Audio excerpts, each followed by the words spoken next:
Hey, my name is JCB, and I'm like a little young for G1. It's like double my age, it's practically ancient. No, my introduction to the franchise, like many people my age, was the live action movies. And while little 6-year-old me loved the wishy-washy, bangy boomies of Revenge of the Fallen, I don't generally consider it my introduction to the franchise. I don't consider it my G1. No, that honor goes to Transformers Prime. It aired at the height of my cartoon phase when I was really into Cartoon Network, and so it's probably the Transformers series I have the most younger memories of before all this. I by no means think it's a perfect Transformers show, but I will admit that I think it's one of the better pillars of TV Transformers, and I think it should be looked back on with a little bit more fondness than people give it credit for. One of my favorite aspects of the show is the animation. It's fully CGI animated, and for 2010, it actually holds up remarkably well, at least in the robot designs. The humans are rough around the edges.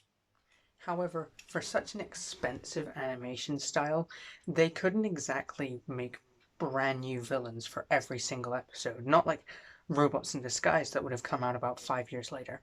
And that's where the subject of today's review comes in. The Steves and Garys of the Aligned Continuity. This is the Prime Robots in Disguise Vehicon. So this figure came out as part of the Robots in Disguise line, which came after the much more fondly remembered first edition line of figures. Unfortunately, the Robots in Disguise line was made after an unfortunate budget cut that came to all Transformers figures, and so it lost a lot of that big heft and complex engineering that the first edition line was known for. However, in my opinion, I think at the very least this version, this character, the Robots in Disguise version, is better than his first edition counterpart. That figure looked so clunky, frumpy, and kibbly to me, while this guy definitely has a much sleeker, a much more fine figured form, and is, in my opinion, a little bit more screen accurate. And while that's not necessarily a good or bad thing, I do prefer the screen design to the first edition design. I just think this guy looks a little bit better. However, screen accuracy isn't always a great thing, and unfortunately this guy keeps one of the worst aspects of the screen model, and that's these weird, spindly, gangly arms. He's built like me. I understand that he doesn't have a mouth, but that doesn't mean you have to make him look malnourished. Other than that, I actually really like the look of this thing, especially the torso and upper body. I mean, I just love these sort of sharp, daggery angles with the extra sculpted features. I've always really liked the Prime aesthetic. I feel like it takes elements from sort of a few corners of Transformers design philosophy, mostly the movies, but just rounding them out, just sort of simplifying the design down to this cool, sharp aesthetic. And I really love this clear window chest, almost like Grimlock. Another great aesthetic feature is the head. It is so nice. I really love the illusions it has to the Decepticon symbol with these sort of sharp lines pointing towards the chins and these extra bits on the cheeks, sort of mimicking the Decepticon symbol's own extra bits on the cheeks. But I like that it doesn't just look like Soundwave. It's just got sort of references to the design. It's also got this really nice, lovely coat of silver paint, and the little strip in the middle is painted, which is actually unfortunate because he has a light piping block. The light piping block is blocked. The paint on the figure is great as a whole. There isn't really any blemishes or noticeable bad parts that I can see, and I really love some of the color choices, such as this lovely deep indigo. That's one of my favorite colors just in general, and it works great for a Decepticon. And it even comes down to the legs with these little shin parts here. And on the topic of the legs, I think they look really good. These little chunks of kibble can wiggle around if you'd like to adjust them, but I just sort of leave them as they are. And I love these little purple vents down here. I even don't mind the sort of weird Macross toes, and mostly because, you know, they're pretty screen accurate, and that's what this guy's going for, and I think he really succeeds in that. He just looks cool. I just think it's a really great design, and I'm glad that he looks like this. Moving on to the Posability, it is certainly a figure from a decade ago. Firstly, there's a nice ball joint at the head. It can get some really nice range. You can also look down really well, so that's always nice. He's got quite the hunchback, so maybe he's cheating a bit. The shoulders have a hinge and a ball joint for basically unimpeded movement, although his T-pose gives him a little funny hat.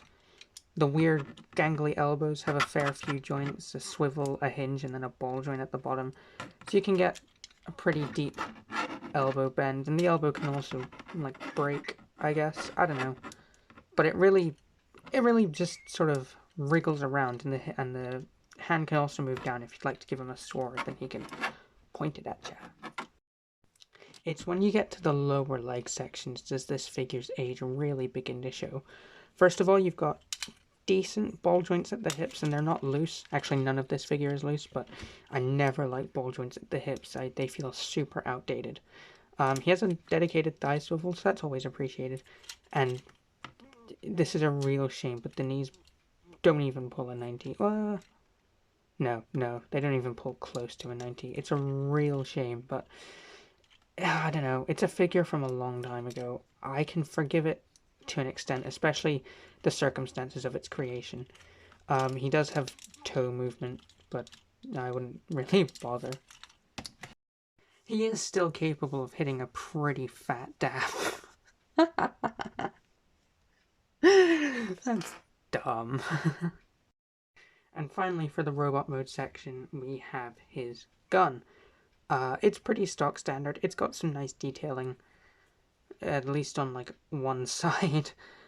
He can either hold it with the peg, or I found this out while writing the script. You can fold his hand up, and it has two little clips, and there's a little tab on the door, and that just pegs in. And so you've got that cool prime deployable weapon effect that it loved so much, and that some people really seem to despise, even though it makes way more sense in universe. Whatever. It's a cool effect. It's a cool accessory. It's just a bit bland, you know? The transformation here is really good. It's my first figure with automorph, and even though the arms move in a really weird specific way, the leg transformation is just so good. They fold out like 4 times and then clip together and come over the roof of the car. It's so clever and so good. Looking at the car mode now, and wow, this is just mean. I love this car mode. Everything from the super aggressive angles and shapes. I mean, it is a block. It is a beast. And nothing here is rounded off or standed off. I mean, the edges here, they're not going to cut you, but they're still pretty sharp. Just look at the shape. It's so nasty. There's a lot of great little extra details. Like there's a tiny Decepticon symbol there. Little painted bits of purple. Gorgeous painted rims. I love these wheels. And these painted parts at the back. I mean, this thing is just gorgeous. If I was gonna get hit by a car, would I mind it being this one? I don't really prioritize alt mode in a Transformer. I generally prefer the robot mode I display in robot mode, but man, I mean, I wouldn't change a thing about the robot mode if it meant I had to take something away from the shape, from the colors, from the just how gorgeous and pretty this car is. It's so sleek, it's so dynamic, it's that sounded like a car. So this car mode is a hit, the robot mode is a hit, the transformation is a huge hit. Let's talk a little bit more in detail as we move on to my final thoughts. So in conclusion, this figure is great. It's a must-have for any Prime fan, and it's a must-have for anyone looking for car Decepticons who are a little bit bored of the Stunticons. I don't actually own any Stunticons, but I do love me a good car Decepticon. So much so that I actually bought 2, and they look really great with Megatron back there. So yeah, this figure's great. It's fun. It's playable. It looks spectacular. You should find it. Oh, and the Air version, I think it's the same mold, and that looks cool as well. I'd love that. If anyone's looking to do a little swap, you can let me know. But yeah, go hunt this thing down. See you later.